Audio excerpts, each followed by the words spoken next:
This episode is brought to you by Granola, Brevo, Shopify, and Fabric by Gerber Life. If you're in back-to-back meetings and want to stay focused while getting clear, structured notes, try Granola. You can try it totally free for 3 months. Just head to granola.ai/Kwame. That's granola.ai/Kwame to get your time back. If you're looking to level up your marketing, check out Brevo. Get started today or use code ANYTHING50 to save 50% on starter and standard plans for the first 3 months of an annual subscription. Just head to www.brevo.com/anything to take your marketing further with Brevo and Aura. Ready to launch or grow your business? Start with Shopify. Sign up for your $1 per month trial today at shopify.com/Kwame. And finally, if you are a parent thinking about protecting your family's financial future, check out Fabric by Gerber Life. Join the thousands of parents who trust Fabric to help protect their family. Apply today in just minutes at meetfabric.com/Kwame. Policies issued by Western Southern Life Assurance Company, not available in certain states. Prices subject to underwriting and health questions. Today's show is sponsored by strawberry.me. Let me ask you something. Are you truly where you want to be in your career? Or are you waking up every day knowing that you're capable of more, but you're just not sure how to bridge that gap? Most successful people that I know, the ones that lead at the highest levels, don't figure it out in a vacuum. They have mentors and coaches guiding them. I've always said that the most important negotiation you'll ever have is the one you have with yourself. And for me, one of the toughest self-negotiations that I had to have was unlearning the belief that I could do it all by myself. Early on in my journey, I thought that I had to have all the answers, but I quickly realized that the fastest way to hit a ceiling is to work in isolation. It wasn't until I sought out mentors and professional coaching that I actually learned how to articulate my value and navigate the high-stakes pivots that got me where I am today. And that's why I'm such a believer in what Strawberry.me career coaching is doing. They're removing the guesswork and giving you a direct line to that same level of expertise. What I love about this service is that it gives you the clarity, strategy, and accountability that you need to turn your professional goals into reality. Whether you're trying to land a new job, advance in your current role, or transition into a completely new field, having expert guidance is a game changer. Instead of relying on guesswork or just waiting for the right time, professional coaching helps you to take control of your career trajectory. You'll identify the obstacles holding you back and develop a step-by-step plan that'll help you to move forward with total confidence. It's time to stop waiting.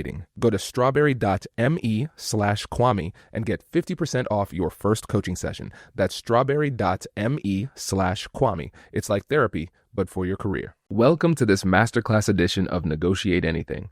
With over 1,700 episodes featuring some of the world's brightest minds, we've carefully curated a couple of powerful conversations for you.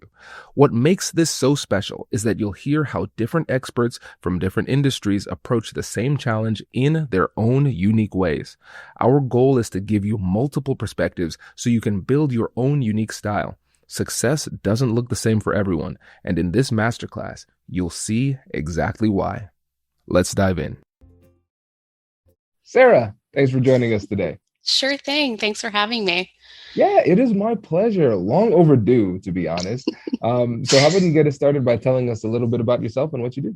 Sure. So I've been in politics and government for somewhere around 12 to 13 years now, and that's really the basis of my involvement. But I've also had a career in government, but now I've moved into the private sector and exploring some avenues there. So I'm really excited to dig into that and how negotiating and fear tie into that, as well as just talking about how women in politics and my involvement there. I've worked for a lieutenant governor and a governor, as well as some state agencies, traveled the country for a campaign, and been involved at really the local, state, and national level in campaigns. So I'm excited to dig in.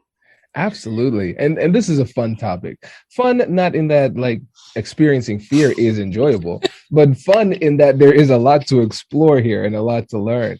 And so our topic is going to be negotiating through fear. And so we're going to talk about at the beginning. First, we're going to discuss how to negotiate away the fear internally for yourself and externally when you're helping other people to overcome their fears, recognizing that you don't need to be perfect. And then in the political world, fundraising, which is always scary, both for the people who are raising funds and the people who are being asked.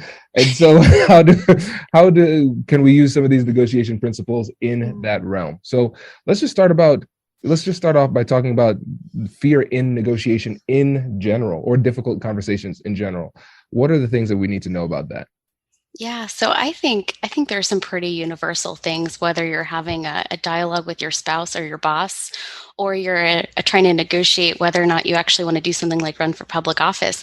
And I think it's getting just like really clear on why you're doing what you're doing, um, and what your interest is in the conversation. I think knowing what we want to do and why is the first place where we can come to negotiation or conversation, and being able to be authentic and able to bring up our best points. And I think the other thing that's really important is understanding where the other person is coming from. And we can go into this a little bit later, but something I use is incentive structures. It's principles from economics, but I use it in every part of my life, whether I'm negotiating with my husband on where we want to have dinner, or I'm talking to a candidate and trying to help them explain and understand how their private sector career is going to be very different from being in the public office and public life. Absolutely. Well, let's talk about those incentives. So, for those who are Sure. not as well versed in economics, what do you mean by incentives? Sure. So, in a very simple sense, like think about a company who sells a good or service or product. Like, let's think of Pepsi. Big brand, they sell soda to a lot of people, right? And companies. They want to offer a good or service, and they want to be paid fairly for what they offer. We want to be able to enjoy their soda. We want it to be delicious. We want it to be at a fair price.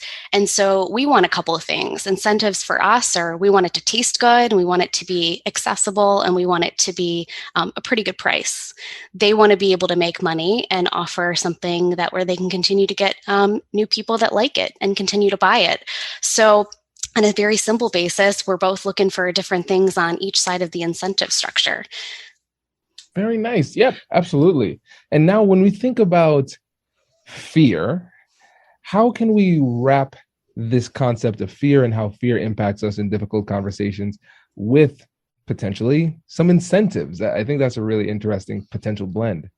Yeah. So something that's been popping up for me in some of my work that I do, like working with other women, is negotiating things like salaries or raises. That comes up quite a bit, but it also relates to this work in politics and deciding whether or not to run. um, there's this fear because we want to be able to, or really anyone wants to be able to ask for whether it's a salary that's at market rate or a salary that you think you deserve. But there's some fear there because I think all of us have some like ideas in our head. We've got our own narratives of what we think we deserve, what we've been told we deserve, all these little things that pop up that create this idea of imposter syndrome, right? Like that everyone experiences at various points. But that whole fear that pops up is not a reason not to do something. And that's that portion where we talk about fear and how we're using it. But I think that this fear that pops up comes from, I mean, everyone's got insecurities about how they see themselves. And sometimes I think that's where a lot of this is coming from. 100%. And I don't know about you, Sarah. You could jump in and you could probably just say, yeah, Kwame, your word is just you. Um, but I feel as though when it comes to an imposter syndrome, at least for me, it's something that I haven't really gotten over in terms of like, I don't stop feeling that way. I Yeah. just recognize that I will feel that way, and I still need to do what I need to do, despite the fact that I feel the way that I feel. Yep. I would totally agree with that personally. And I think that most people that I've kind of been able to talk to imposter syndrome about would totally agree with that. And I think the difference between like imposter syndrome is something that's this debilitating fear, and it not being a debilitating fear is doing it anyway. It's this idea and understanding that maybe the fears that are coming up are things that are supposed to be there. What if every single person who's ever run for office has been so scared and fearful and thought they're not good enough? And so I think it's this idea of doing it anyway and realizing that you're in really good company if you've got some fears or some jitters of what you're about to do. And it probably means that you really care. Yeah, it means that you really care and that you are self-aware. Mhm. If you are overconfident and you say, "Oh, I won't have any problems. Nothing. This is going to be super easy." Yeah, you might be missing something. Yeah. And sometimes that fear can be a helpful signal to focus your preparation. Because sometimes maybe you are experiencing that fear or insecurity because you genuinely aren't good enough or have the skills at that time. Mm, Notice I say yeah. at that time. And so you say, all right, what do I need to do to acquire said skills? Okay, great. I'm going to do that. And then I'm going to do it anyway, just like you Mhm. said. And then you grow a little bit and you realize it pops up all over again when you are up for promotion or you're starting a new podcast or a new business venture, right? And you have to like grow that competence all over again. It's the Absolutely. people who do it anyway, who get to the other side, who are able to channel that. And the thing is no, it doesn't go away. I still Yeah, have it. I do too. So I'm glad I'm not weird. Okay. And so when we talk about that negotiating that fear internally, I think we've discussed that with the insecurities, that fear. But what about others? How can we help them to overcome their fears so they can do what it is that they need to do?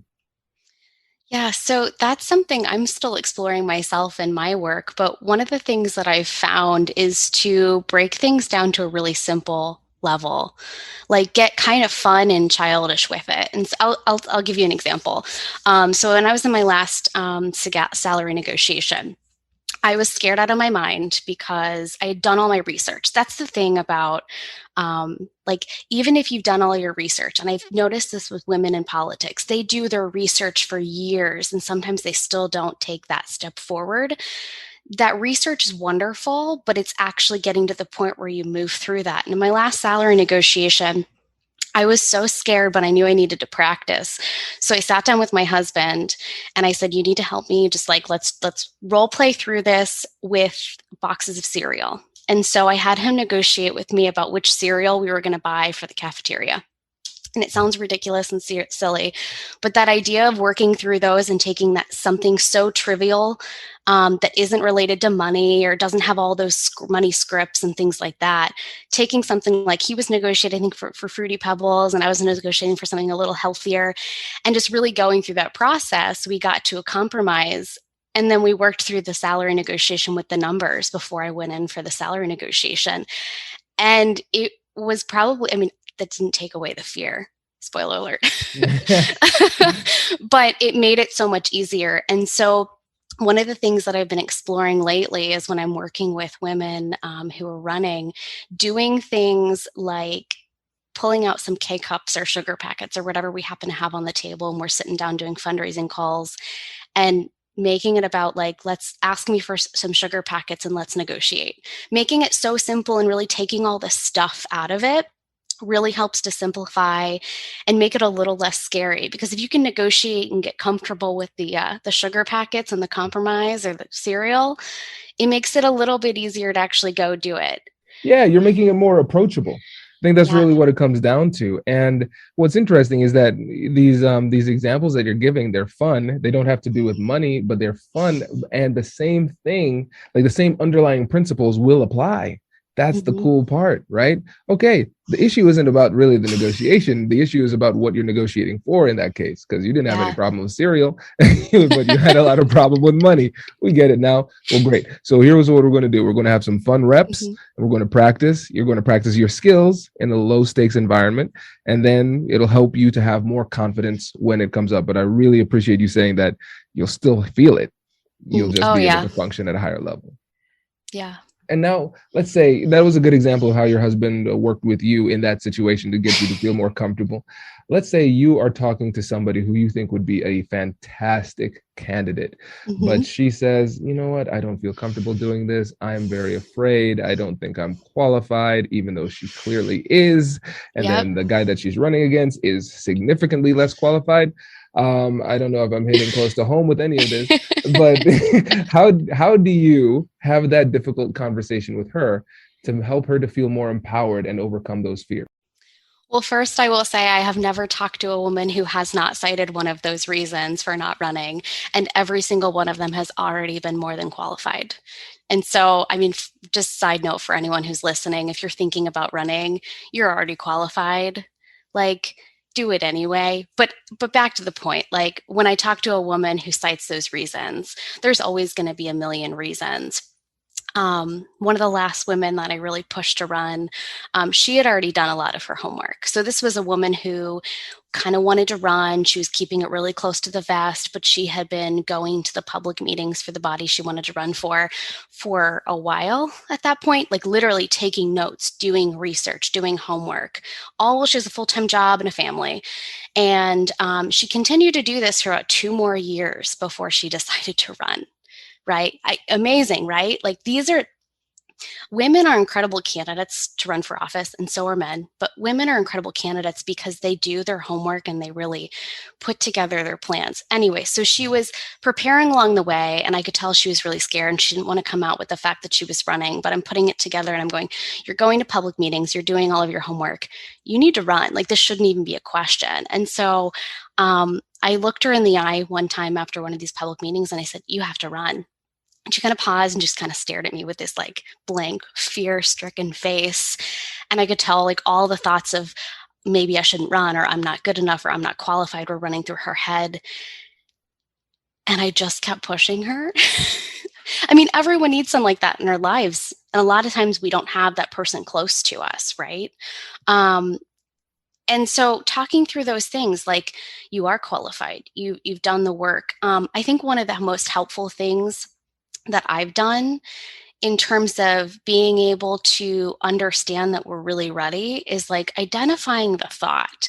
Like, what is the thought that's holding us back?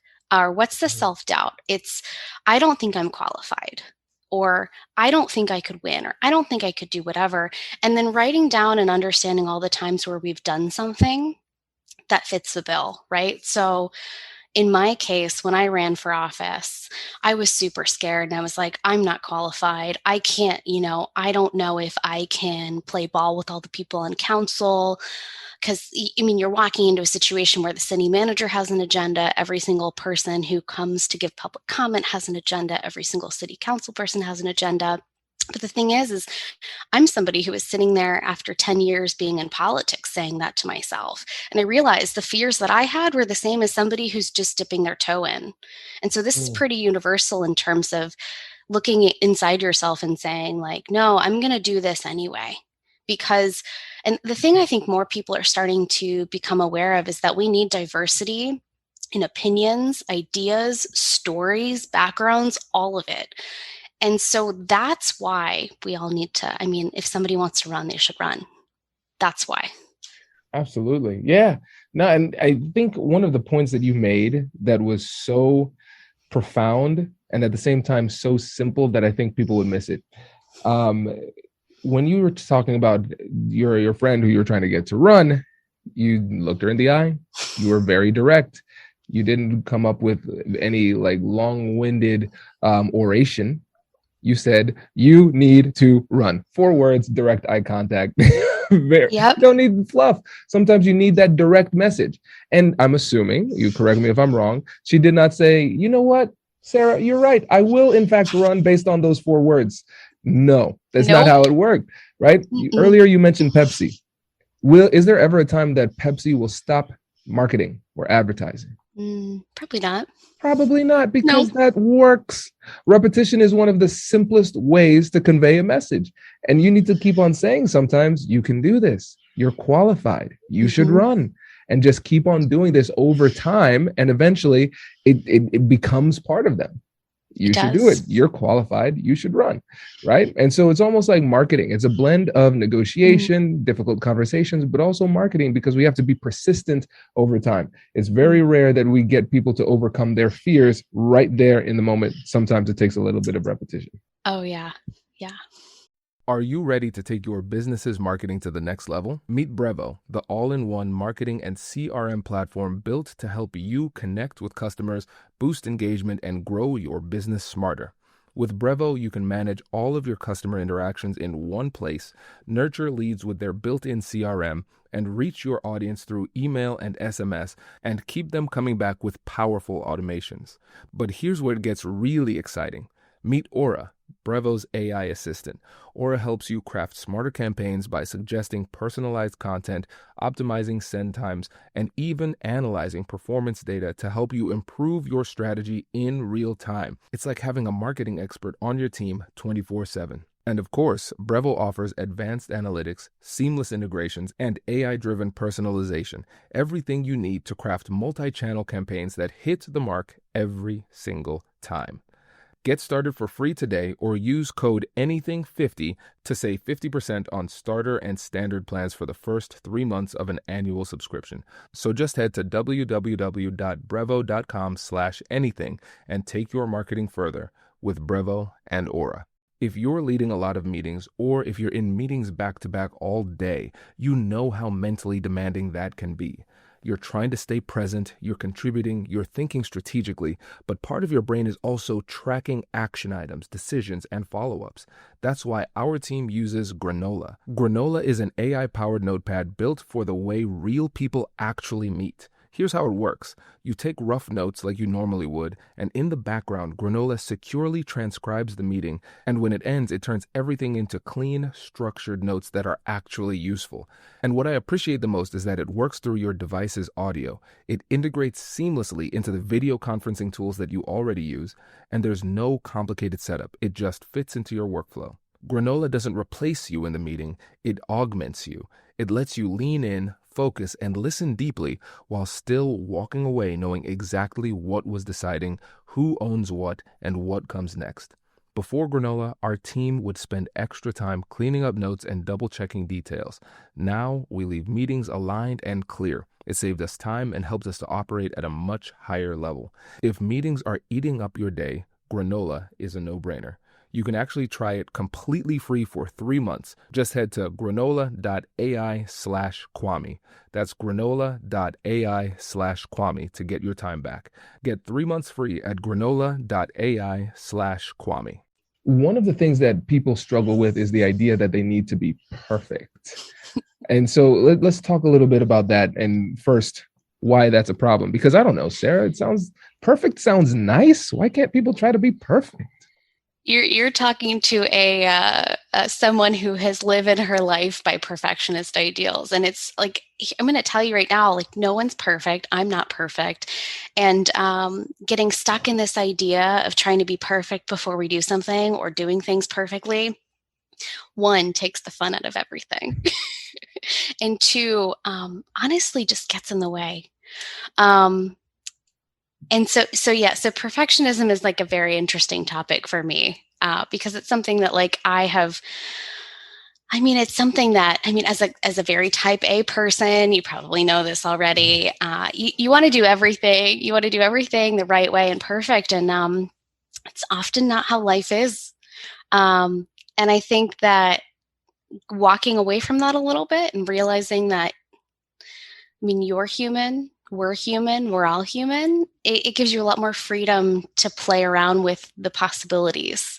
I know that's very out there, lofty in the sky, but let me give you a really concrete example. Right. So, and this kind of dives into our next conversations in the future about fundraising, but I was running for elective office and there was somebody that I was fundraising. I was going to be asking for money. Key donor, donates to a ton of campaigns, so probably expecting that I'm going to be asking them.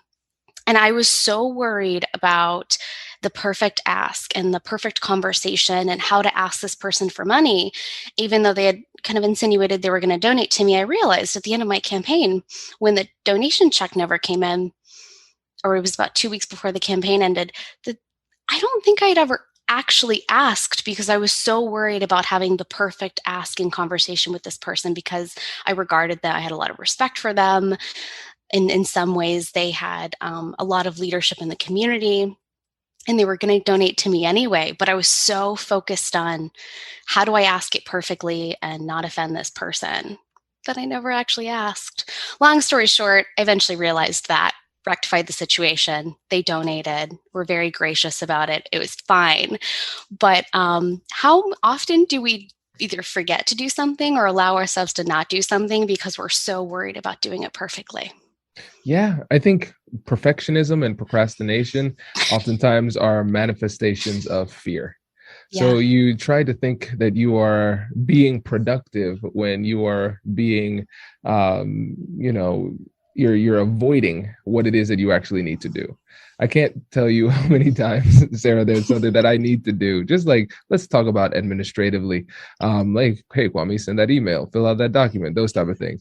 And I'm like, oh my gosh, I cannot bear it to do this. And then when I finally do it, it takes about 45 seconds. Yep. But one of the things that I found is that oftentimes fear feeds on time. The more time you give it, the bigger it gets. The fear just grows and it becomes more and more debilitating. So of course you It don't want to does. make snap judgments and put together shoddy work, but you want to say, all right, what is enough? Taking another term that I think it was from us, this decision making book. It was called satisficing.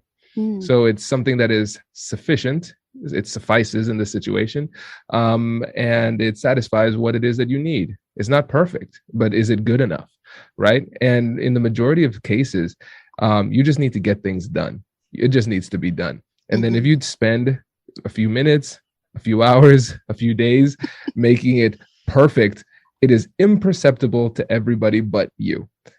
Yep. Oh, it totally is. Have you heard of minimal effective dosing? It's Yes. a, I'm sure everyone has. It's from Tim Ferriss.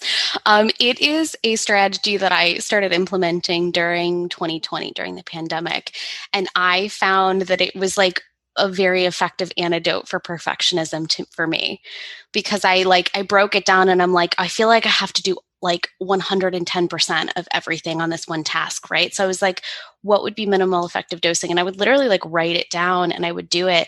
And I found like the ball started rolling on so many things. And as the ball starts rolling, it starts coming together, and it's certainly not perfect, but so many more things come out of it. And I think creativity is able to be used a lot more of the time in those situations.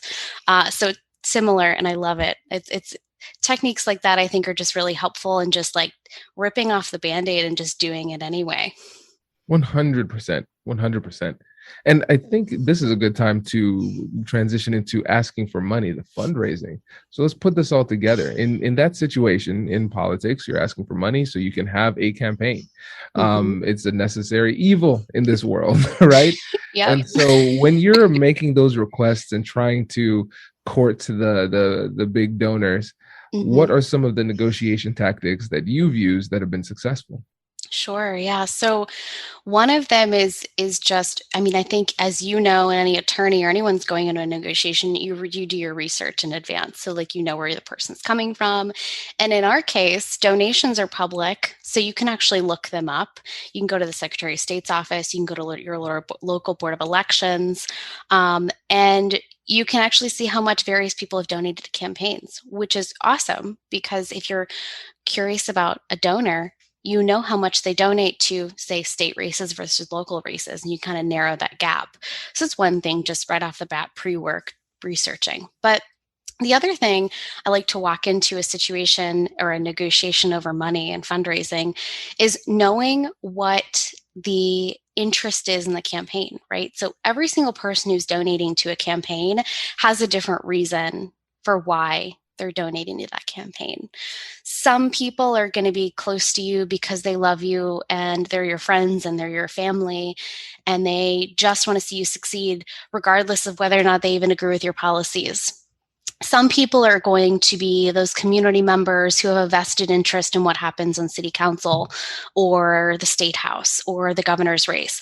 And that could be anything from they want to make sure that the community has great standards to they literally have an incentive over or an interest in certain policies because they literally affect their bottom line, right? So like, think of a governor who comes in and is more restrictive on certain businesses. That could be an interest point. So there are a lot of different reasons. And knowing where you, so this is really important. Knowing why you're running and knowing what your values are, I think, are the key to being able to walk into these situations and know when to ask for money and then also when to walk away. Mm. Every single, I think fundraising and money in politics gets a really bad rap because you read the headlines, right? There's been stories in the past year that have just like shed a light, and that's really like the 2 to 5%. The vast majority of money in politics is not this secrecy stuff. And I think that's something that we don't really realize until we're in the political realm. But I bring that up only to say, um, knowing when to walk away. I've never had a situation like this, but I've heard of stories where there are certain donors who want certain things and the money has strings. Thankfully, I was never in a situation with my campaign where any money I took had strings. But if it had, knowing my values, I really would have walked away from that. And so knowing when the negotiation turns to, I'm no longer comfortable negotiating with you and I would need to walk away and save the relationship, as opposed to taking the money and then having a problem on the flip side. Absolutely. Yeah. And I think that's really important for people to recognize too, because you brought this up. I think people miss it, right? Because not all money is good money. Mm-hmm. And if you're not very clear on your values, what you stand for and what you hope to accomplish and your ethics, then in the Yeah. moment, you're going to feel a lot of pressure. And pressure is a Mm-hmm. sensation that causes you to make worse decisions, whatever type of pressure it happens to be. Absolutely. Right. And so you don't want to leave that up to chance in terms of hoping that you just come up with the best decision on the fly in the moment under pressure with an audience. Instead, you want to Yep. prepare and say, okay, what is it clearly that I want in general? What are my values? What is acceptable? What is unacceptable? And Mm-hmm. then let me go in and have this conversation. Exactly. Yeah.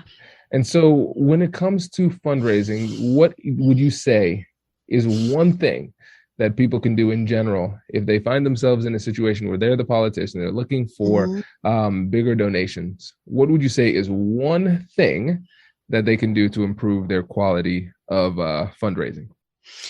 The one thing I would tell, and this is just across the board, the one thing I would do is tell anyone when you're asking for money, look somebody in the eye and actually ask.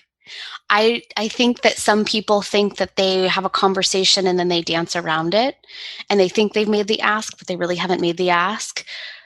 Ask.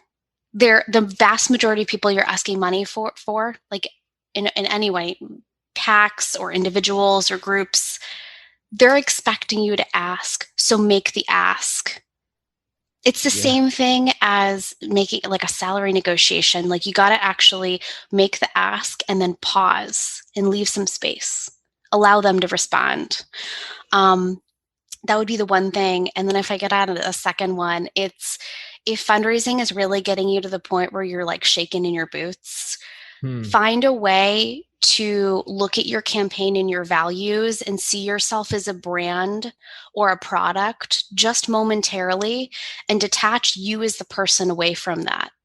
Because a donor who's not your friend or family, they're looking at you as somebody, a type of leader, like a leadership product, somebody who's going to go there and do a certain thing. And that's separate from your personal life. And I think it's really important to do that because sometimes if you can't detach that it's not you personally, it's this how you lead and what you do separate from that, it can get way too scary and way too personal for people. Absolutely. Oh man, this is great. This is really great, Sarah. We really appreciate it. But Sure. before you go, can you let the listeners know again about you and how they can get in Yeah, touch?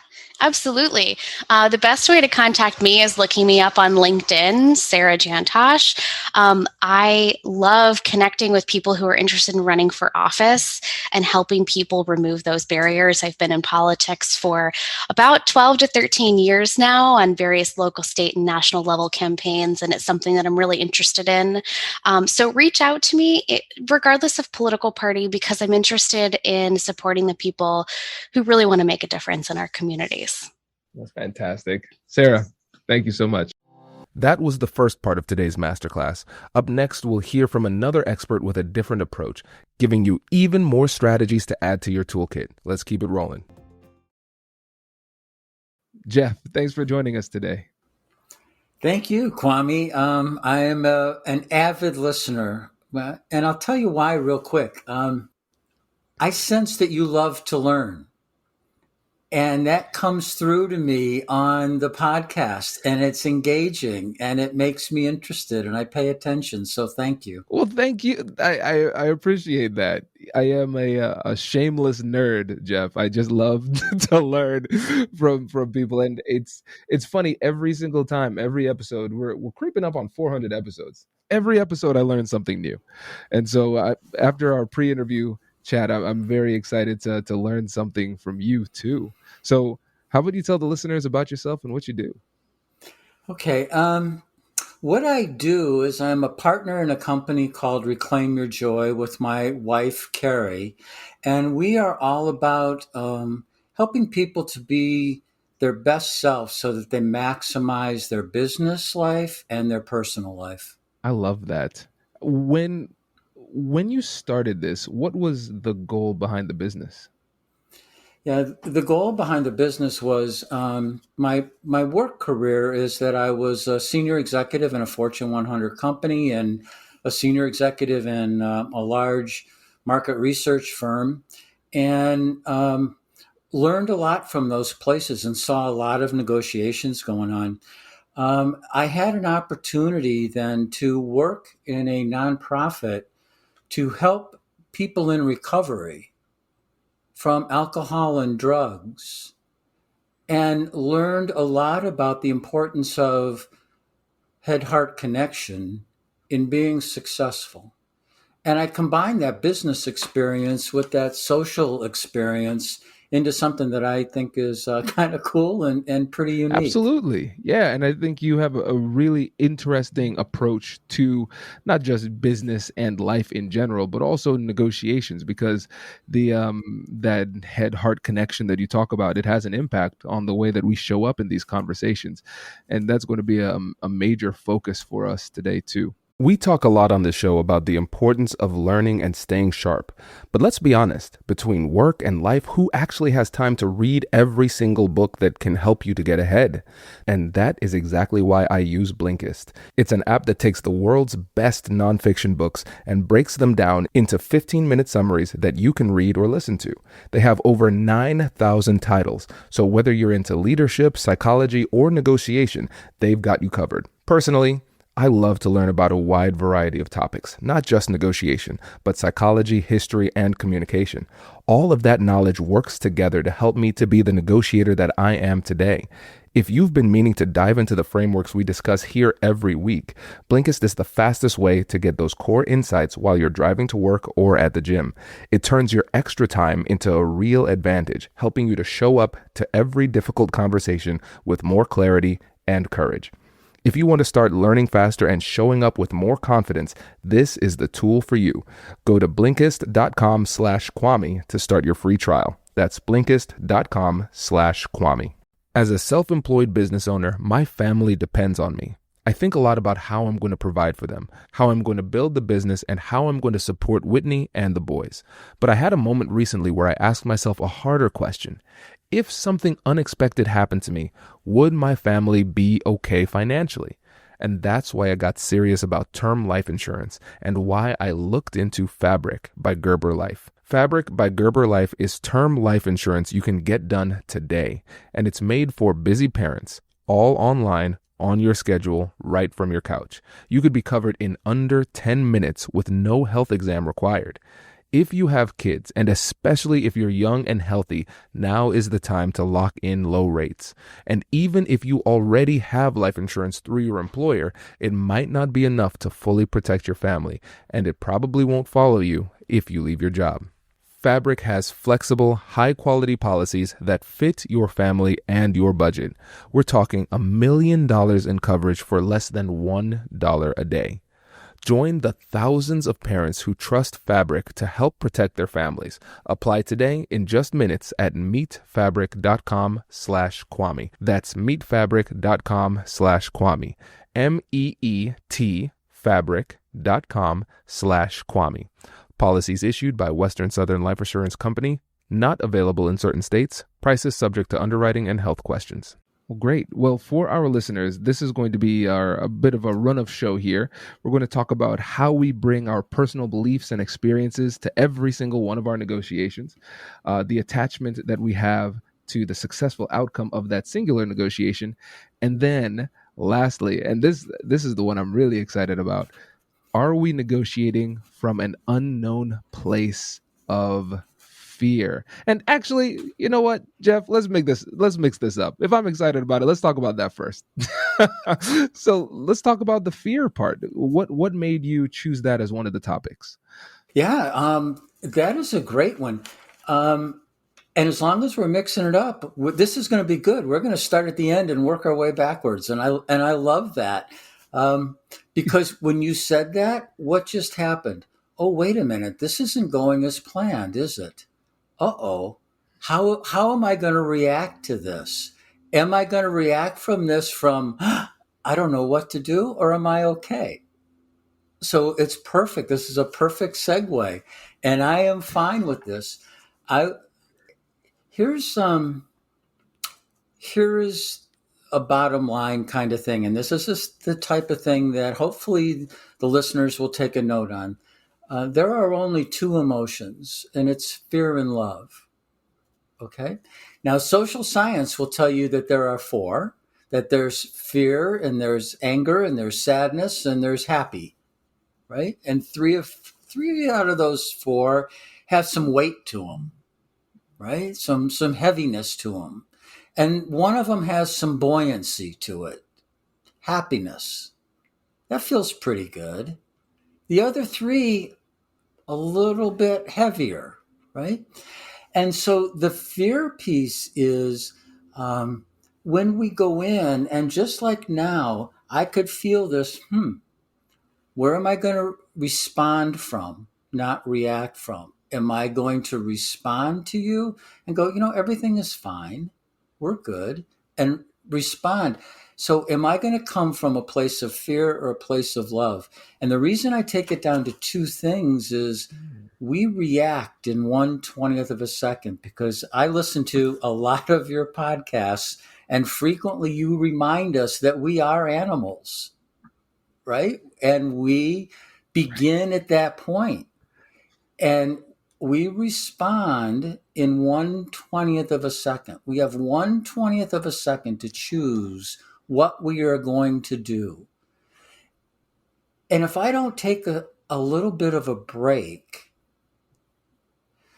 and take a breath, I will react in the same way that I have reacted when I feel this way the thousands of times before now. If I stop myself, take a breath, I give myself the opportunity to make a choice to respond. So from a negotiation standpoint, if you're in a business negotiation, it's important to recognize the emotion that you're having. Am I going to come from this from a place of fear, which is probably not going to turn out well in your negotiation? Or am I approaching this from a place of confidence, a place of safety, a place of caring how this negotiation goes out for all parties? I love this. This is a great response, and I realize my eagerness gave us an opportunity to do a little bit of a simulation here of what it looks like in real time, and I appreciate your flexibility. Because it's a fantastic response. You're absolutely right. The natural human inclination is to respond quickly, and one of the things I like to say is usually the first thing that you want to say is not the right answer. You probably should take a second and just think it through a little bit. But it's tough to do that, Jeff. It's really, really tough to do that.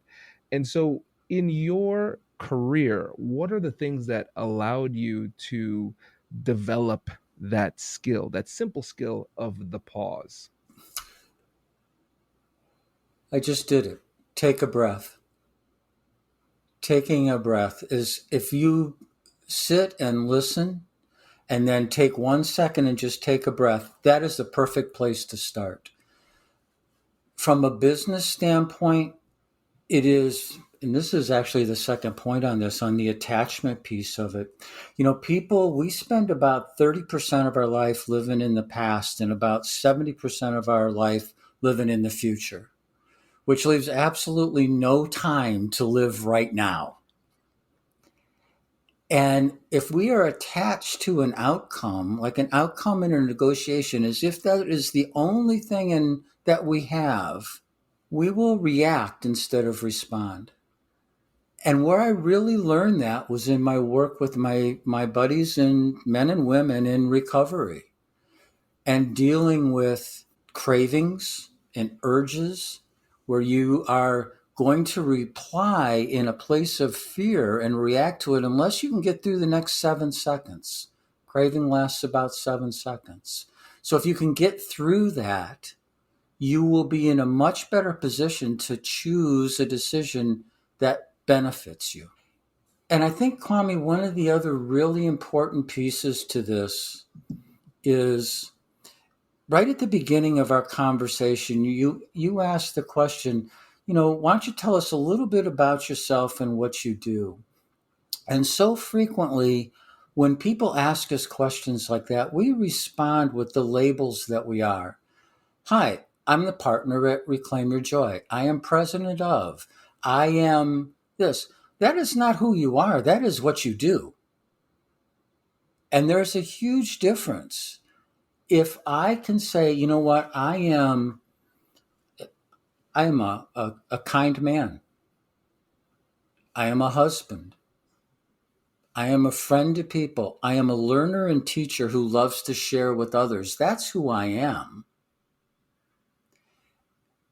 And then finding the gratitude to support all of those things allows me the confidence in a business negotiation to let things play out without consistently reacting to them. It gives me space. And so it sounds like being able to recognize the end point where you and your job begins, or vice versa, recognizing that there is a difference between the two. You have a job, you have a title, you are not your job, you are not your title. And then when you're able to distinguish between yourself and what you do, then it puts you in a position to not identify so closely with an outcome, which allows you then to have a better, more balanced perspective of what it is that's happening in the negotiation. Let me know if that is an accurate summary, or if you would tweak that a bit. Yeah, the only tweak I would make to that, Kwame, is that it's a harmony, not a balance, and because you're bringing so much to the negotiation. To backtrack a little bit, like in a negotiation, the way I look at it is that there are 3 primary negotiations going on during the conversation. The first one is you're negotiating with yourself. Am I comfortable? Am I coming from a place of strength and of honesty, integrity? Am I giving away things because I'm coming from a place of fear? That's the head-heart negotiation. You're having a conversation with the person sitting across from you, right? And they are having the same negotiation you are with themselves. What am I doing here? Am I giving away too much? Am I not? Am I coming from a place of I'm protecting the business, but it's not good long term? Where are they coming from? So you have those 3 primary things going on simultaneously. And back to the beginning, allowing ourselves to take the time to have a conversation back and forth, to come from a place of clarity and a place of confidence is absolutely imperative in successful negotiations. And a story that I like to tell that really illustrates this, I think, when about how everybody, okay, we're going into this business situation, and I know my goal is the seller, your goal is the buyer. Here it is. We've got this transaction that's going to take place. We think that we're pretty clear, right? That seems okay. I got that, right? Here's what we're doing. Think about this for a second. Do you like going to the movies? I do. Yeah. Perfect. So let's say that you and your wife get two other couples and you go to the movies. Okay? You all go in the same car. You all buy the ticket. It's the same price for everybody. You go into the movie. You're all watching the same movie. The temperature is the same. The sound is the same. The lighting is the same. The popcorn is the same. Everything is the same. 6 people walk out of there. You go, that was the greatest movie I ever saw. 2 people go, I don't know. I didn't like it at all. 2 other people go, yeah, it was all right. I kind of enjoyed it.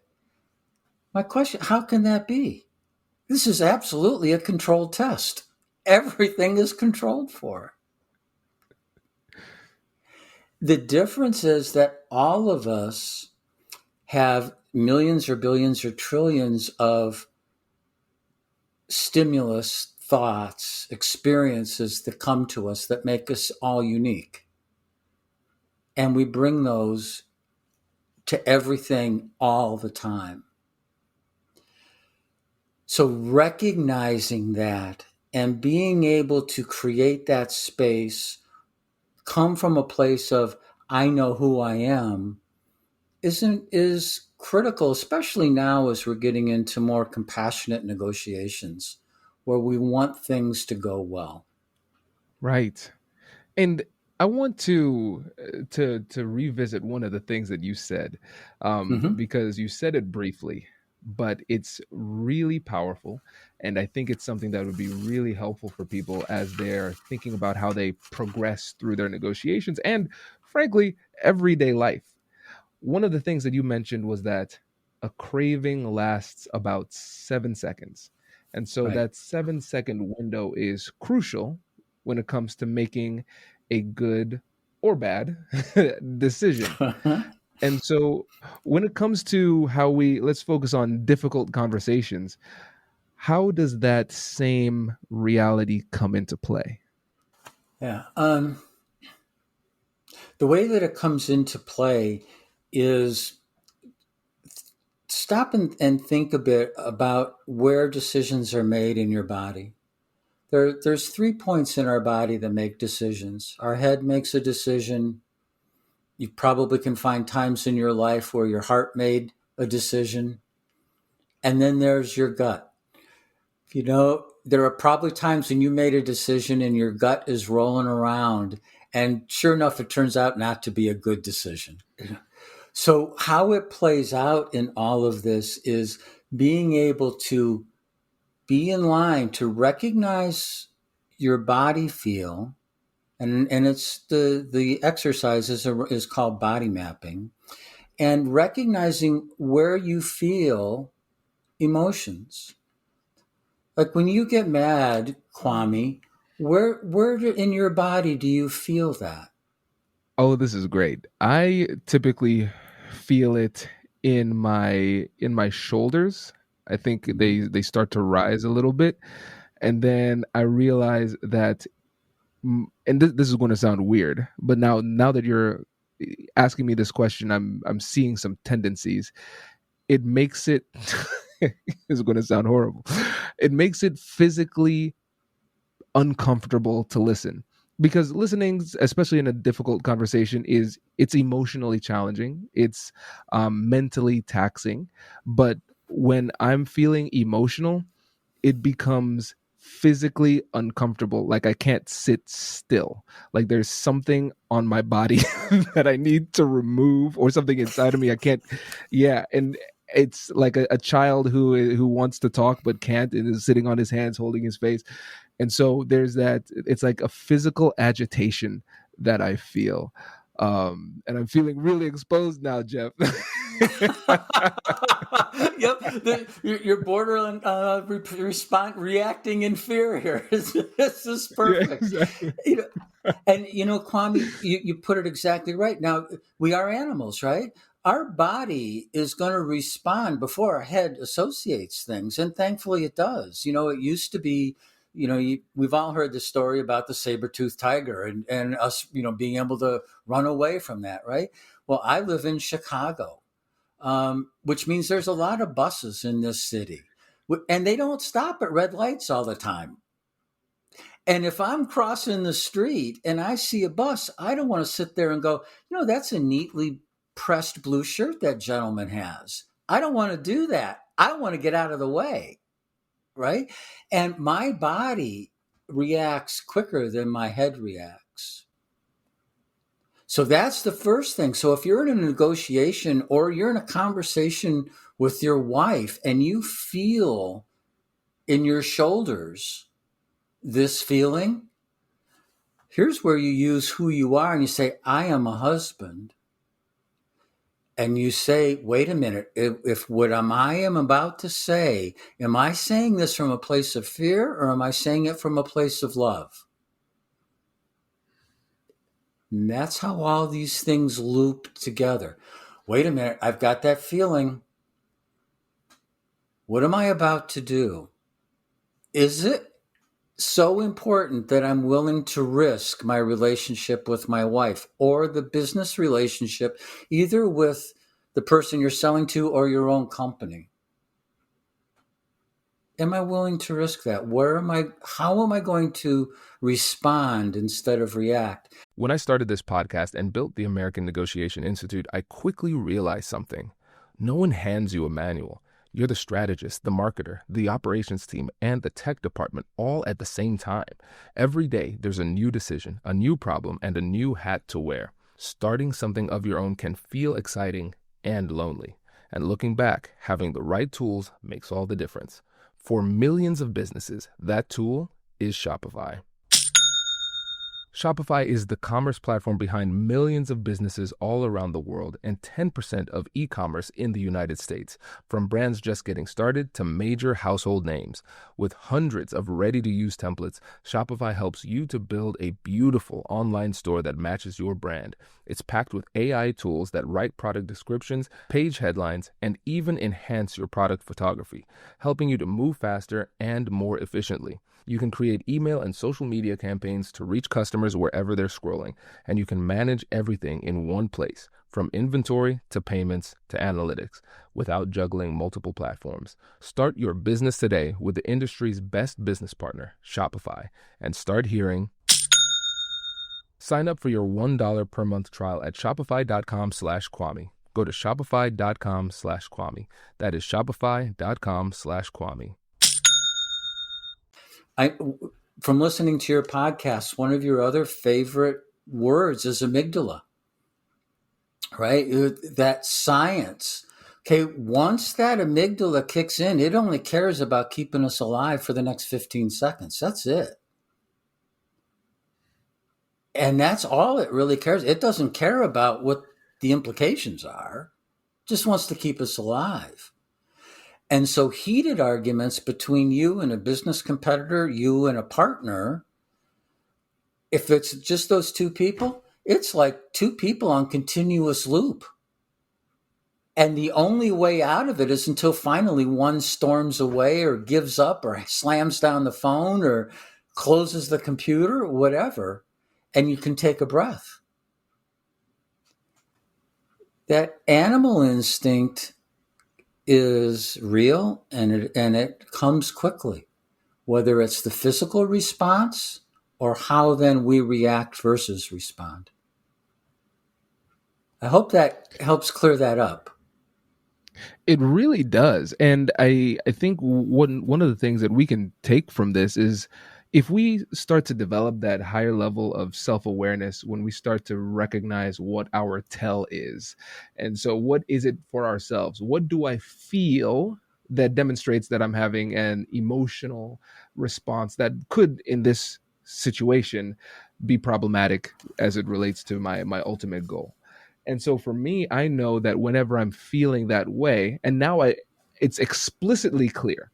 I think at some level I understood it, but now it's explicitly clear in terms of almost like a step-by-step game plan, an if-then proposition. If I feel this way, now we're moving in slow motion. Now we're taking it a little bit slower. And that quick response that I want to say, I'm going to pause, I'm going to take that breath, and then I'm going to think about a different response. And And Jeff, the timing of this is really great because I realize, and I've said this before on the podcast, in a mediation, a business negotiation, any type of thing where it's a difficult conversation in the professional world, I'm at a point now where I really enjoy it. I love it. When I was mediating, I would tell the team, "Hey, give me the ugliest, dirtiest, nastiest mediations. Those are fun for me." But then I come home and like anytime Whitney and I are misaligned, I get all confused and upset. I'm like, why don't you understand me? We've been married for 11 years. And I look back at my behavior and the things that I say, and I say, what? It's like you don't know anything. And so I actually bought a customized coin that has different little sayings reminding me of to use the compassionate curiosity framework, to listen, to focus on her needs over mine, and everything. And so I will actually hold that coin in my hand and read the things on the coin before responding, and I'm realizing that is helping me to perform, frankly, in the conversations that matter the most at a much higher level. That's beautifully, beautifully said. I mean, there is a reason in recovery that alcoholics carry a coin, or other people carry a chip, or people wear a religious something. Those are all anchors.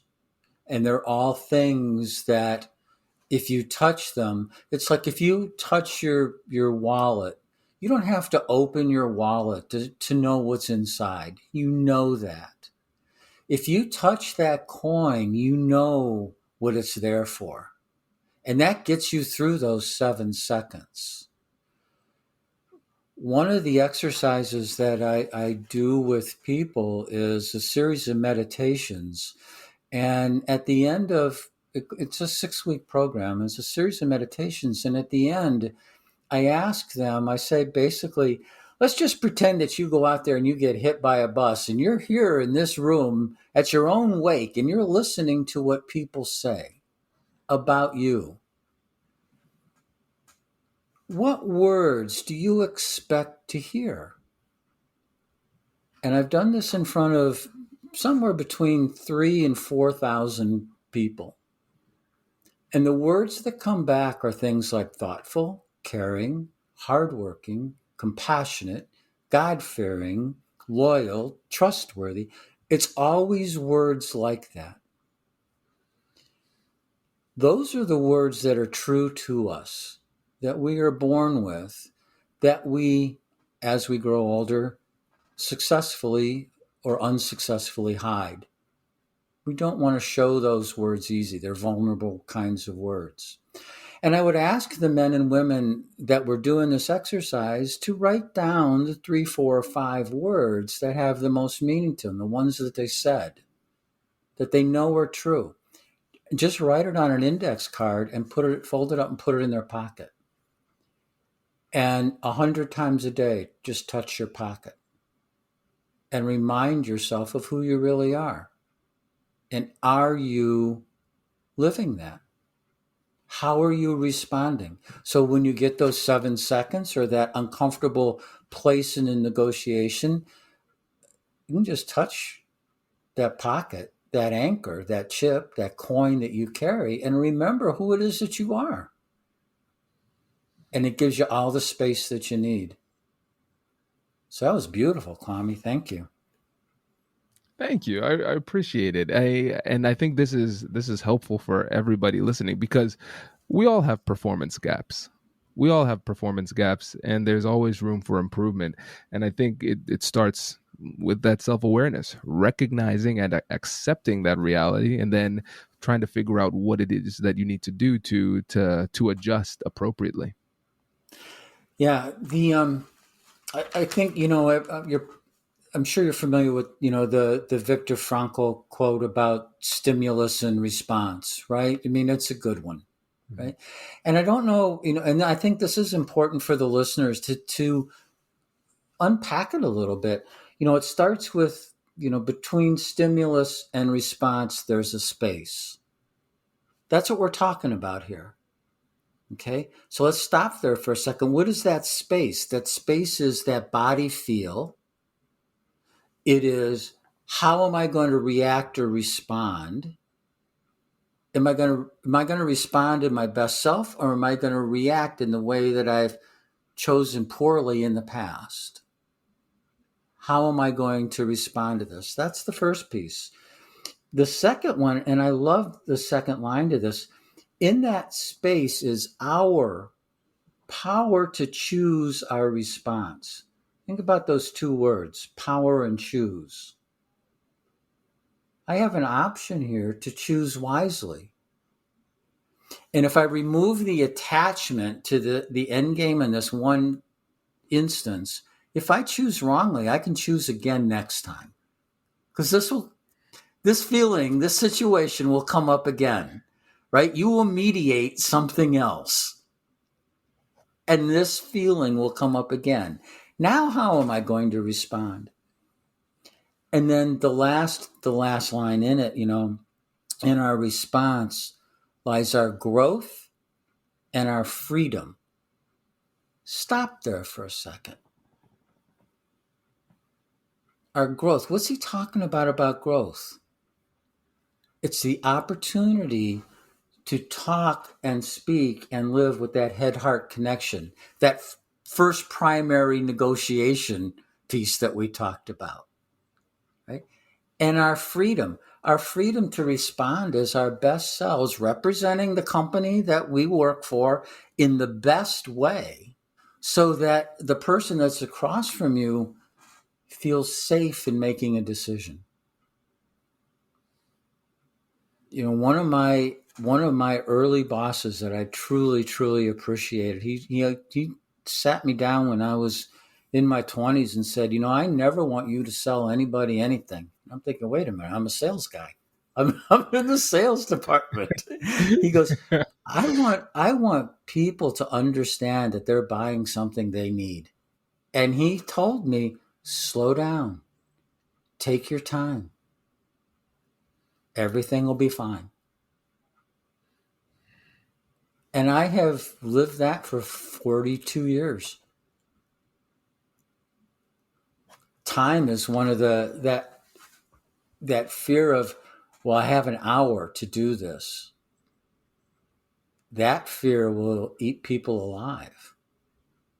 And it will put you in a very bad situation if you're the buyer, because obviously both sides know that this is scheduled for an hour. And so how do you use this for an advantage or disadvantage? And so it is recognizing who you are, who you're representing, taking the time to explain it properly, and have a successful negotiation. Absolutely.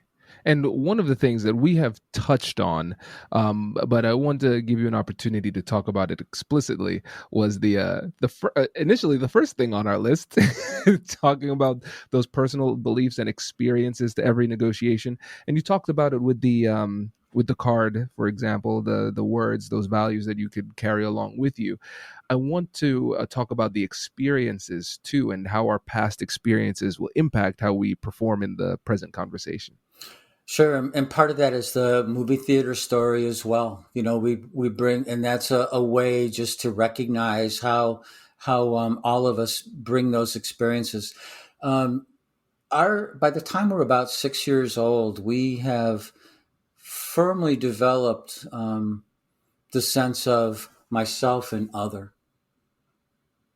And we begin to rank order other. This is good, this is bad, I'm afraid of this, I like this.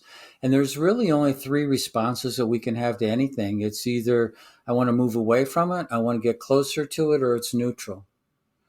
But that's the way we store things.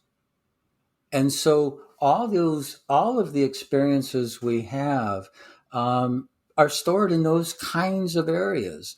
So when we come to a negotiation, if I have been told as a youngster that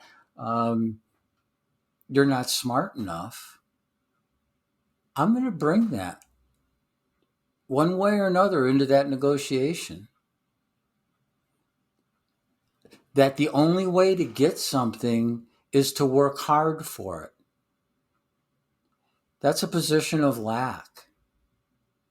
There's two things to keep in mind. You can approach a negotiation from a place of abundance or a place of lack. I'm good enough. I have a great product. I'm smart enough. This product will serve this client's customers wonderfully. That's a place of abundance. That's that happy part in our 4 emotions that social sciences talks about. That's the love part when I talk about fear and love. Coming into a negotiation saying, if I don't get this, we're not going to take that vacation.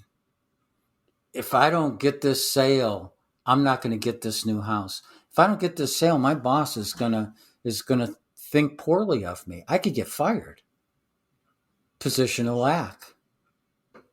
And our whole lives, we look for those things and we store those things. Where have I not been successful? Things that are uncomfortable for us, we store at a deeper level for a longer time than things that are good. And so one of the things that I most definitely wanted to make sure we got to was gratitude. And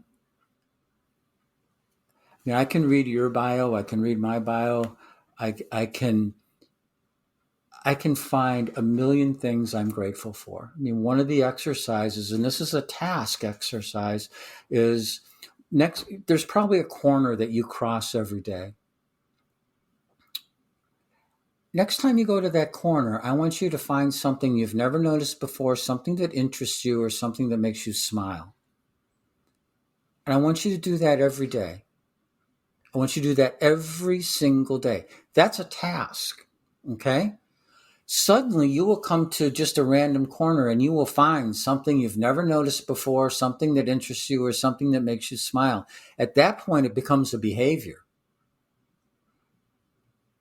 And you begin to say, I'm really grateful for this, that I noticed this. I am really grateful for Whitney. I love the fact that, I didn't take the trash out last night. And she kind of smiled at me to let me know. And I took the trash out. I am grateful for that little sense of humor and that fun nudge. And I've heard you talk about taking the trash out several times. So I know that's probably an issue. But yeah. This is all about recognizing all the things that you're grateful for. You know what? You have a home, you have a family, you have all these things that we take for granted.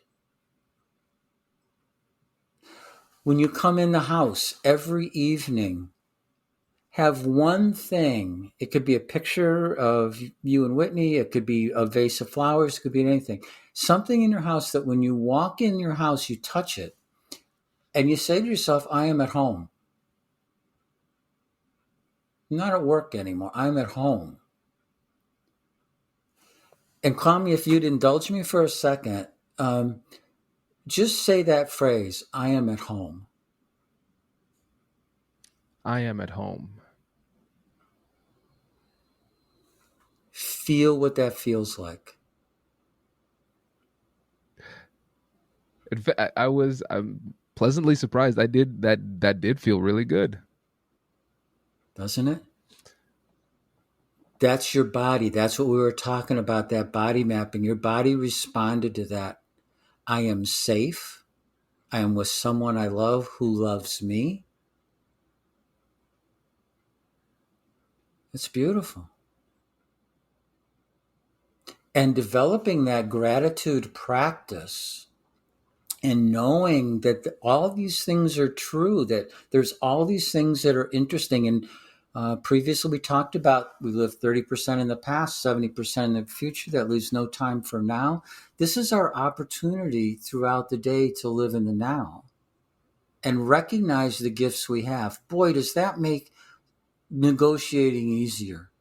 I am a blessed guy. Look at all these things I have. I have this home. I have this wife. I've got this great career. I have all these things. I can deal with this mediation. I'm okay with that. I'm okay being uncomfortable for a moment. In fact, I'm comfortable. You said before, give me the dirtiest, messiest mediations. I am comfortable in the uncomfortable. That's a great place to be. And that's what we're talking about here. This is basically like a big sphere. You have fear and love, you have head and heart, you have your reality and your client's reality, all of those things. And they all beg for taking the time to make sure that both sides have the opportunity to come as their best self. Right. Oh, I think that is a great place to end, Jeff. This was really, really great. I appreciate you taking the time with us today. And before you go, remind the listeners about your company and how they can get in touch with you. Yeah, sure. The company is Reclaim Your Joy. The website is reclaimyourjoy.guru. And the email is jeff@reclaimyourjoy.guru. And I love to do one-to-one coaching. I really, really enjoy developing workshops for teams of people. Because if you have a group that works together, not necessarily your sales team, but the sales, the accounting, the production team, if those people understand each other better, that piece begins to really sing, and it's just absolutely gorgeous. So I enjoy developing workshops for companies too. That's great. Jeff, thank you so much for joining us. We really appreciate it. You are awesome, Kwame. Thank you. Congratulations! You've just joined an elite club. By listening to a full episode, you're now officially on the Negotiate Anything team. So welcome aboard. What most team members do is they subscribe to the podcast because that allows them to automatically get the latest episodes of the show. The best things in life lie on the other side of difficult conversations. Keep learning, keep practicing, and keep getting better. Your relationships will improve, your career will soar, and you'll have the confidence you need to get the most out of these crucial conversations.